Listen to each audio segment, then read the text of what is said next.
Hello students, today we are going to see last topic of this chapter because two topics are there in your book but not for this year.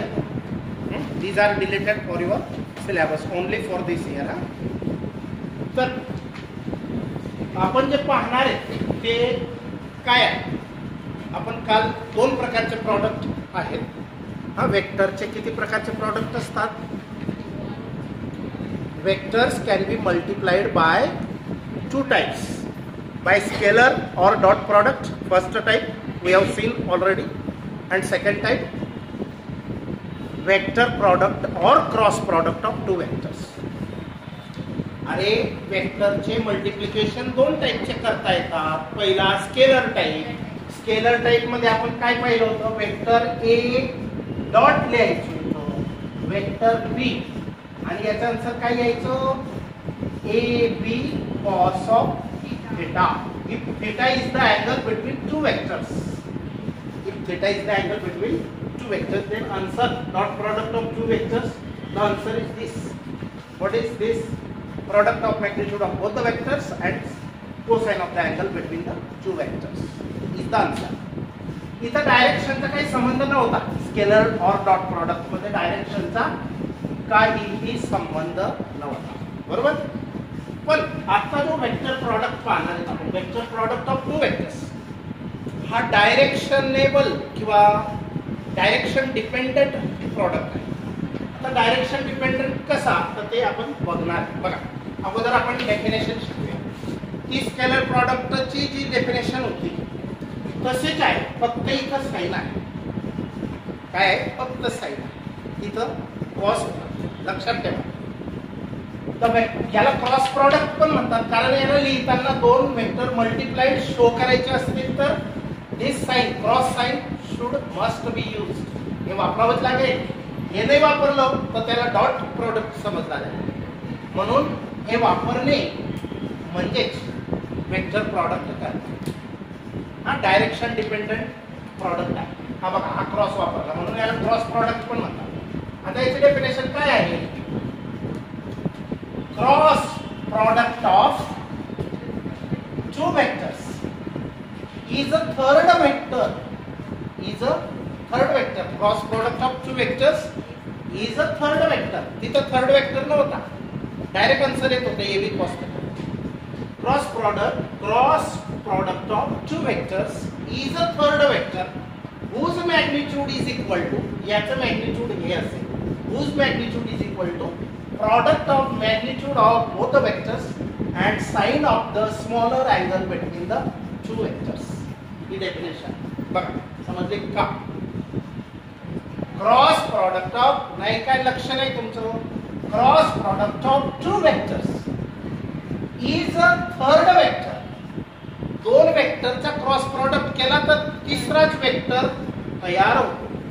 हा तिसरा vector आहे. हा यांचा cross product केला तर हा third vector तयार होतो. त्याचा आन्सर काय असेल? Third vector. समजलं? Cross product of two vector is equal to a third vector whose magnitude is equal to the product of magnitude of both the vectors and sine of the smaller angle between the two vectors. समजलं? नाही समजलं? हे बघ, the vector product of two vectors म्हणजे काय? हे ना, हा वेक्टर क्रॉस प्रोडक्ट किंवा vector product, vector product of two vectors म्हणजे हे इज म्हणजे is equal to, is the काय आहे? Is a third vector. हा तिसराच वेक्टर आहे. Is a third vector whose magnitude, की ज्याचं मॅग्निट्यूड, हे मॅग्निट्यूड आहे कोणाच्या? आरचं. whose magnitude is equal to, हे काय आहे? Product of magnitude of both the vectors.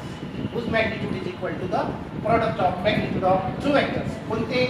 ज्यांना आपण क्रॉस केले ते त्यांचं magnitude of the two vector and आणि याच्या हे product of magnitude of both the vectors and sine of the smaller angle theta between the two vectors.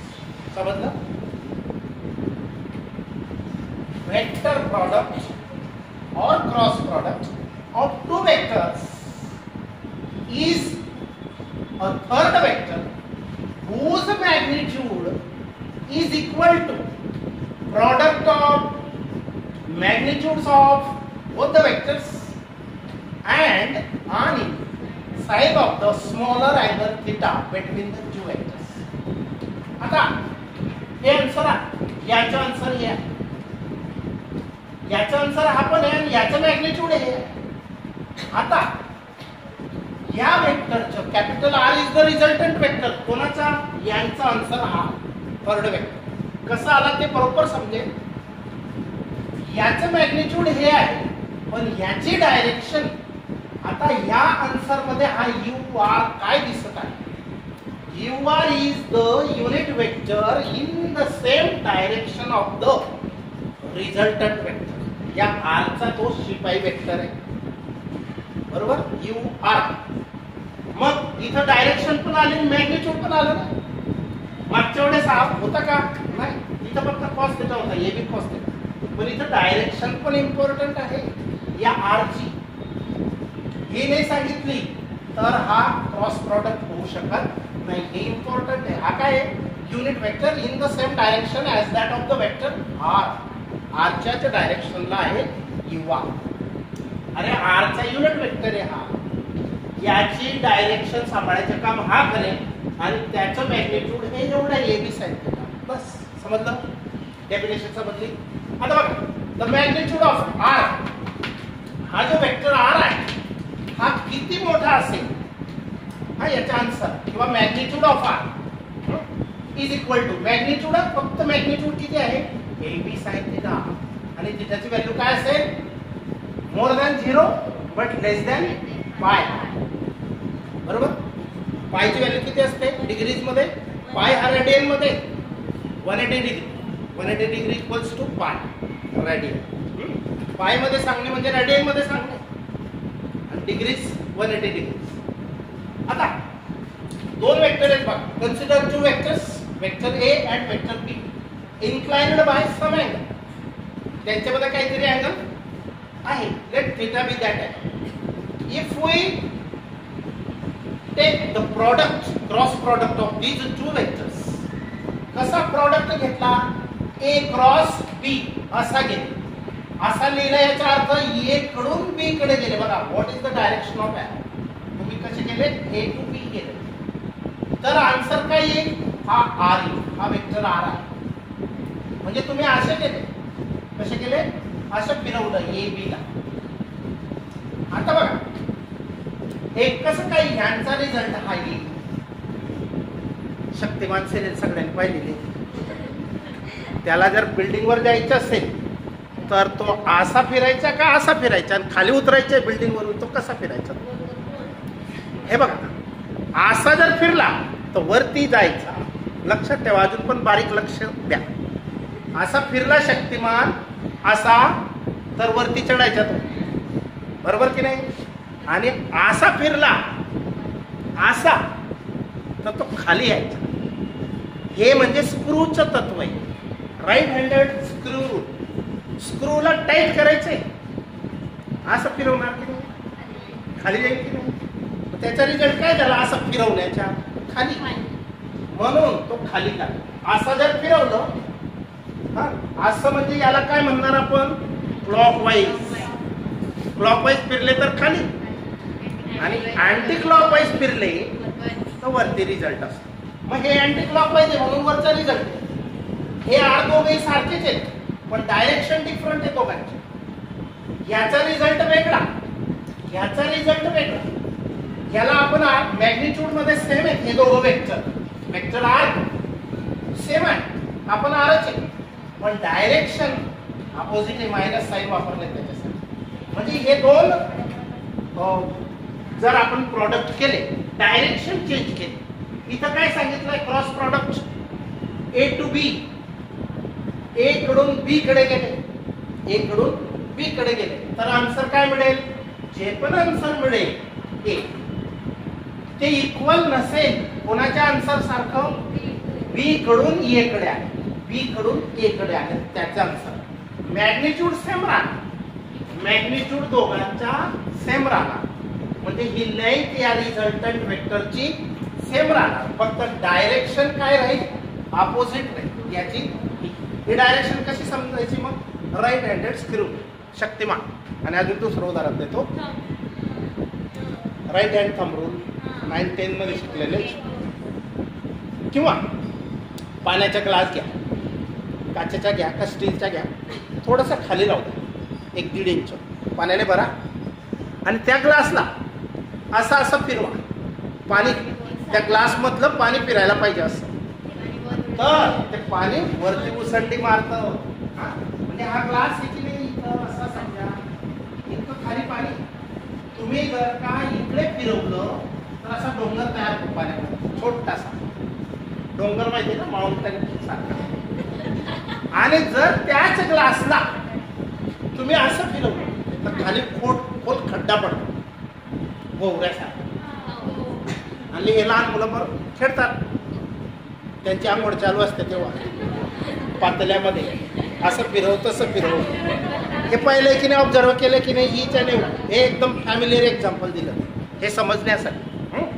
आणि स्क्रूचं आहे अजून चौथं एक्झाम्पल देतो बघा. स्क्रू चाबी आहे, स्क्रू चाबी माहिती की नाही, स्क्रू चाबी म्हणजे नट बोल्ट फिट करायचे.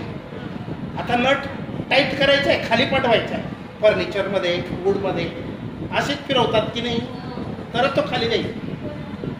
आणि असं फिरवलं तर वरती येईल, निघेल. म्हणजे डायरेक्शन रिझल्ट वेगवेगळा मिळतोय ना. स्क्रू खाली जाणे अथवा वर येणे हे डायरेक्शनवर डिपेंड आहे. आणि म्हणून हा प्रॉडक्ट डायरेक्शन डिपेंडंट आहे.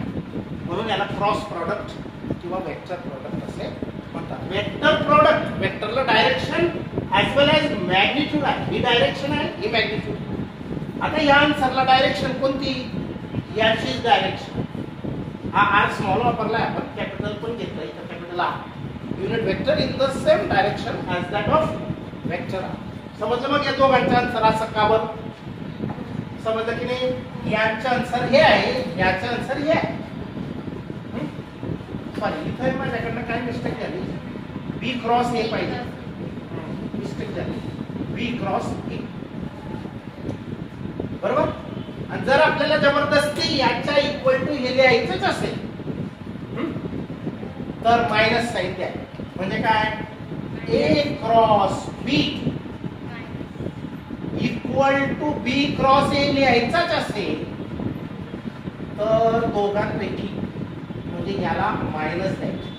मायनस कोणाला द्यायचं, खाली जो असतो, खाली जो असतो त्याला मायनस द्यायचं. का, कारण तुम्ही 3 ऍक्सेस शिकले बघा, एक्स वाय झेड. हा वरचा वाय काय असतो, पॉझिटिव्ह, आणि जर खाली वाढवला तर हा निगेटिव्ह असेल. तसाच एक्स इकडे पॉझिटिव्ह असेल राईट साईडला, तर लेफ्टला काय असतो निगेटिव्ह. तसा झेड एक साईडला पॉझिटिव्ह तर दुसऱ्या साईडला निगेटिव्ह. मग हा वरचा पॉझिटिव्ह समजला जातो तर खालचा निगेटिव्ह समजला जातो. त्याला कारण हे आहे, समजलं की नाही. आता पुढची गोष्ट, एक्झाम्पल बघ. हा टो आहे, काय आहे टो. याचं प्रोनन्सिएशन टो करायचं. प्रोनन्सिएशन काय करायचं, टो, TOE, टो. हा टो, हा जो टो आहे तो एक प्रकारचा फोर्सच आहे. हा टो जो आहे याला टॉर्क पण म्हणतात. काय म्हणतात, torque. Torque means a force which is able to rotate the body. Torque is a force which is able to rotate the body. Torque हा असा फोर्स आहे, टॉर्क हा फोर्सच आहे. टॉर्कचे युनिट न्यूटनच आहे, जसं फोर्सचे युनिट न्यूटन आहे. फोर्स आणि टॉर्क सेम आहे, फक्त फोर्स काय काम करतो, एका ठिकाणची वस्तूला आपण फोर्स दिला तर तो डिस्प्लेस करतो. आणि म्हणून फोर्सचा फॉर्म्युला आहे, तर मास इंटू ऍक्सेलरेशन प्रोड्यूस करतो. त्या बॉडीमध्ये काय करतो, ऍक्सलरेशन प्रोड्यूस करतो. एवढ्या मासाच्या बॉडीमध्ये एवढं ऍक्सलरेशन प्रोड्यूस करतो तो फोर्स. फोर्स कशासाठी वापरतात, एखाद्या वस्तूला सरळ सरळ डिस्प्लेस करायची. पण हा टॉर्क केव्हा वापरतात, बॉडीला रोटेट करायची, जागा सोडायची नाही. त्या बॉडीने जागा सोडायला नको पाहिजे, म्हणजे जागच्या जागीच फिरायला पाहिजे.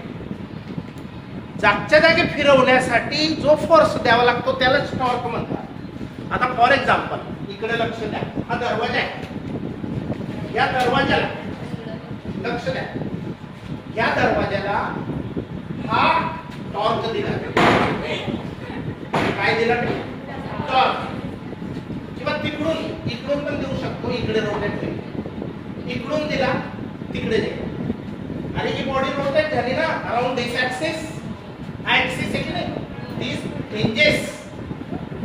हिंजेस जे आहेत त्यांना कडी कोणा काय म्हणतात, these are the hinges, this one is the axis.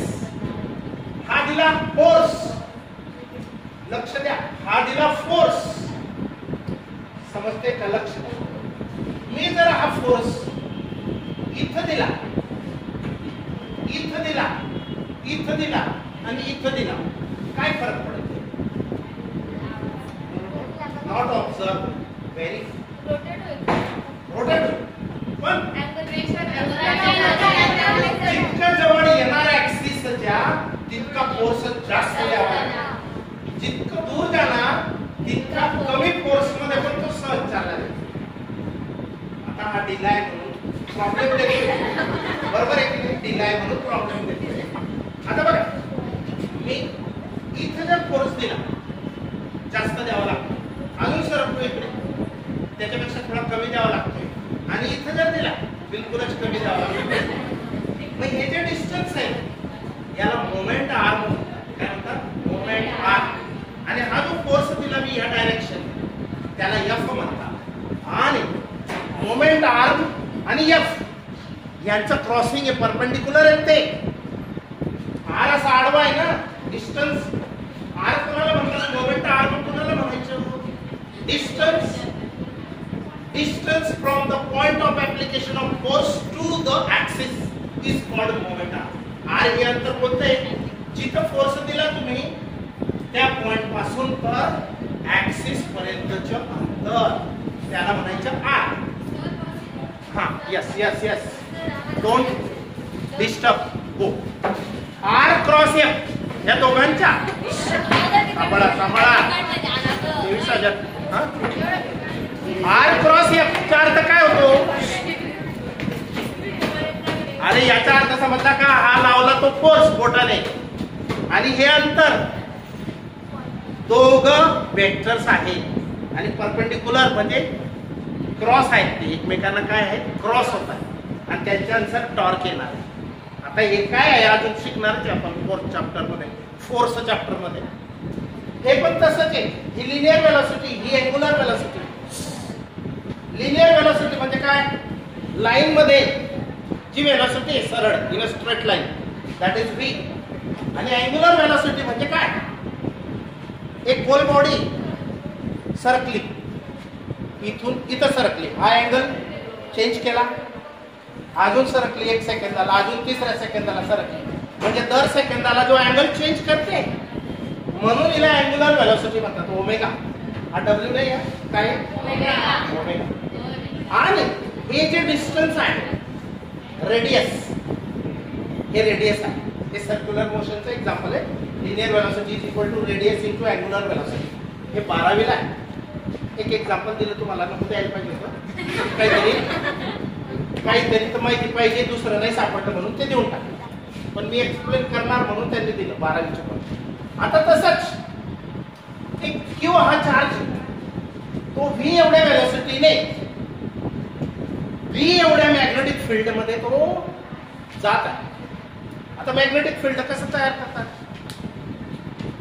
एक नॉर्थ पोल घेतात, एक साऊथ पोल घेतात, आणि दोघांची स्ट्रेंथ म्हणजे शक्ती सारखीच, आणि मॅग्नेटिक लाईन्स नॉर्थ कडून साऊथ कडेच जातात. माहिती का, मॅग्नेटिक लाईन्स चुंबकीय विकर्ष रेषा मराठीमध्ये, चुंबकीय विकर्ष रेषा, magnetic field lines,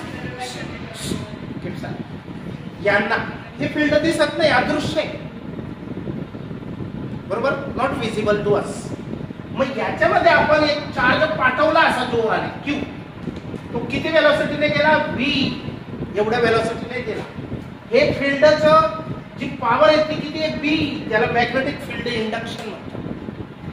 field strength is b if q is a charge and if sent with velocity v in the field b.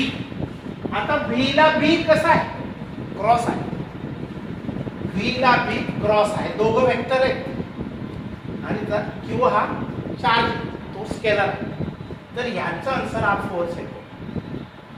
Force किती तयार, फोर्स किती तयार, म्हणजे 10th मध्ये तुम्ही शिकले की एक बॅटरी लावली, तार लावली, ती इकडे सरकते तिकडे सरकते, हे ऑलरेडी शिकले तुम्ही, पण हे डेरिव्हेशन त्यावेळेला नाही तुम्हाला, फक्त थेरॉटिकल शिकले, बरोबर. But right handed screw rule समजला का. मग असा फिरवला तर आन्सर काय येईल, असा फिरवला तर आन्सर वरती येईल, असा फिरवला तर आन्सर खाली येईल. याला क्यू क्रॉस पी म्हणायचं, क्यू कडून पी कडे, याला पी क्रॉस क्यू म्हणायचे, पी कडून क्यू कडे. ओके, काय बोनस आहे, काय नाही गेली. आता पुढचं लक्ष द्या. मग हा स्क्रू रूल तुमच्या स्टेटमेंट बुक मध्ये दिलेला आहे, तो रीडिंग करून घ्यायचा, व्हेरी सिम्पल. ओके, आता स्टेट मेन इम्पॉर्टंट आहे, तो IMP नाही जास्त. राईट हँडेड स्क्रू रूल फक्त ते तत्व समजायला तो दिलेला आहे, एक्झाम्पल डेफिनेशन दिलेली, but not important for the examination point of view. Okay, now this one is very important. आता बघा पटापट शिकणार आपण, हे शिकलेलो आहे. पहिलं कॅरेक्टरिस्टिक्स काय, it does not always commutative law, म्हणजे जागांची अदलाबदली केली चालेल का, इक्वल येतं का आन्सर, नाही. जागांची अदलाबदली केली तर आन्सर सेम येणार नाही, डिफरंट येतं. मायनस का असेल ना, डिफरंट येतं आन्सर. म्हणजे वेक्टर, मी शॉर्ट मध्ये इट करून टाकलाय त्याला, vector product of two vector does not obey the commutative law of multiplication. That is vector A cross vector B does not equal to vector B cross vector A. याच्या equal राहत नाही. मॅग्निट्यूडने same असतात पण direction different असते, कारण vector product मध्ये direction main गोष्ट आहे, मॅग्निट्यूड पण आणि डायरेक्शन पण ॲज वेल ॲज. दुसरं, it obeys distributive law. Scalar product obey करत होता ना, स्केलर प्रोडक्ट याला पण ओबे करतो, याला पण ओबे करतो, पण हा ह्याला कम्युटेशनला ओबे नाही करत, फॉलो नाही करत, पण डिस्ट्रीब्युशनला फॉलो करतो. डिस्ट्रीब्युटिव्ह लॉ म्हणजे काय, हा वेक्टर A B ला पण केला, C ला पण केला, B आणि C दोघांना केला, डिस्ट्रीब्युशन केलं, समजलं. It obeys the, it means who, vector product of two vectors, समजलं. तिसरं, vector product of a vector with itself is a zero. त्याच वेक्टरचा त्याच वेक्टरशी वेक्टर प्रोडक्ट केला तर आन्सर झिरो येतो. का बरं येतो, आता हे तोच वेक्टर आहे, ए वेक्टरशी ए वेक्टरचा क्रॉस प्रोडक्ट केला, आन्सर काय येतं, डेफिनेशन नुसार A B sine theta, A sine theta. जशी इथं दोन घेतले होते ए बी, पण इथं ए घेतले, ए साइन, आणि इथं अँगल कोणता, या दोघांमधला अँगल. आता तोच वेक्टर तोच आहे, अँगलच नाही त्याच्यामध्ये, तर साइन 0 काय येईल, 0, साइन 0 0, 0 इंटू ए स्क्वेअर 0. मग तसंच आय जे जे के के क्रॉस मध्ये आन्सर काय येणार, 0. समजलं, त्याला कारण नाही, हे कारण. दुसरी गोष्ट, if for two non zero vectors A and B, हे दोन नॉन झिरो वेक्टर्स आहेत, inclined with some angle theta to each other. जर ते दोघे पॅरलल असतील तर अँगल त्यांच्याबद्दल किती मानतो आपण, 0. आता हा 0 आला, साइन 0, सगळं 0 करून टाकतो तो, म्हणून याचा आन्सर पण 0. समजलं. जर ए आणि बी अँटी पॅरलल असतील तर अँगल किती मानतो आपण, 180, आणि साइन 180 पण 0च असतो, माहिती की नाही, साइन 180 0 असतो, बरोबर. त्याच्यानंतर जर ए आणि बी दोन वेक्टर एक परपेंडिक्युलर असतील तर अँगल 90 आणि साईन 91 असतो. मग साईन 90 ची व्हॅल्यू 1 आणि 1 याची व्हॅल्यू 1 टाकली 1 × AB समजलं. आणि त्याच्यावरून हे 0 आहे. हे काय हे मला वाटतं आय जे जे के के आहे हे डॉट प्रॉडक्ट आहे. हे मिस्टेक झालेली ते बुकमध्ये प्रिंटिंग मिस्टेक आहे ते बघू नका. आता अतिशय महत्वाची इम्पॉर्टंट प्रॉपर्टी ही एक आहे. अजून एक राहिली पण ती कोणती सांगा. लक्ष द्या. Vector product of two vectors can be expressed. त्याला सांगता येतो vector product of two vectors, दोन वेक्टरचा वेक्टर प्रॉडक्ट एक्सप्रेस करता येतो म्हणजे सांगता येतो, डिस्क्राइब करता येतो. कसा? इन टर्म्स ऑफ च्या स्वरूपात, in terms of their components, कॉम्पोनंटच्या फॉर्म मध्ये. आता हे कॉम्पोनंट्स आहेत बिगर ॲरोवाले, हे सगळे कॉम्पोनंट्स. आता हे कसं आलं सांग, 2 मिनिटाचे काम. आता बघा वेक्टर आर असा लिहिला, माहिती की नाही? कसं लिहिलंय? वेक्टर क्यू असं लिहिला. त्यांचं मॅग्निट्यूड डायरेक्शन हे कॉम्पोनंट आहे. R X R Y R Z, Q X Q Y Q Z हे कॉम्पोनंट आहे आणि हे युनिट वेक्टर असते. आता हे कसं आलं लक्ष द्या ना. हे डिटर्मिनंट मॅथमॅटिक्स मध्ये शिकले का? डिटर्मिनंट शिकले की नाही? हे डिटर्मिनंट आहे. काय? डिटर्मिनंट, बरोबर? डिटर्मिनंट. आता याला कसं सॉल्व्ह करतात लक्ष द्या. याला कसं सॉल्व्ह करतात? इथे नंबर्स पण असतात. आय, लक्ष द्या, आय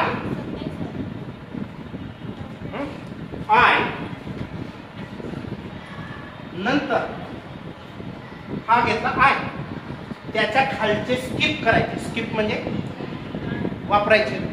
मग राहिले हे, मग यांचा क्रॉस प्रॉडक्ट करायचा. यांच्या प्रॉडक्ट मधून यांचा प्रॉडक्ट मायनस करायचा. लक्ष द्या. आय जर घेतला मी इथं तर हे स्किप करायचे त्याच्या खालचे. यांचा प्रॉडक्ट मधून यांचा प्रॉडक्ट मायनस करायचे. नाही तर उलट नाही करायचे. याच्यामधून हा मायनस नाही करायचा, यांच्यामधून हा मायनस करायचा. म्हणजे R Y Q Z minus R Z Q Y, R Z Q Y. समजलं? आता आयचं काम आटोपलं. आता राहिलं जेचं काम.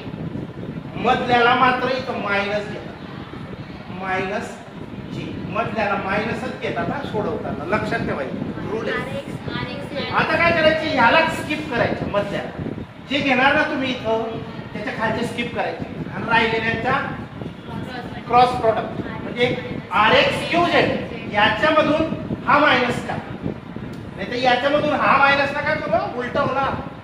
R X Q Z minus R X Q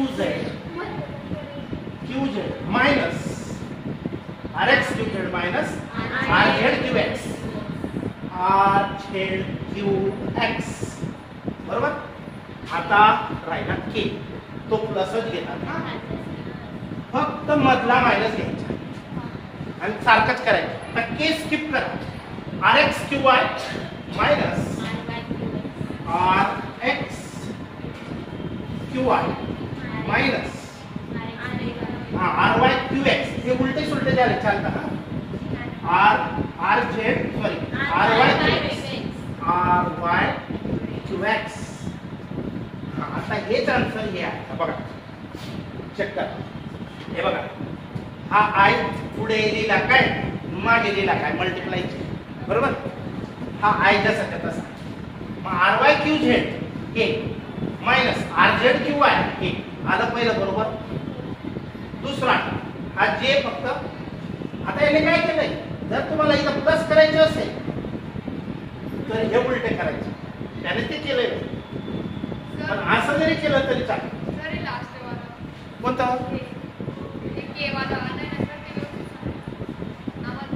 के वाला आहे ना, याला स्किप करायचं.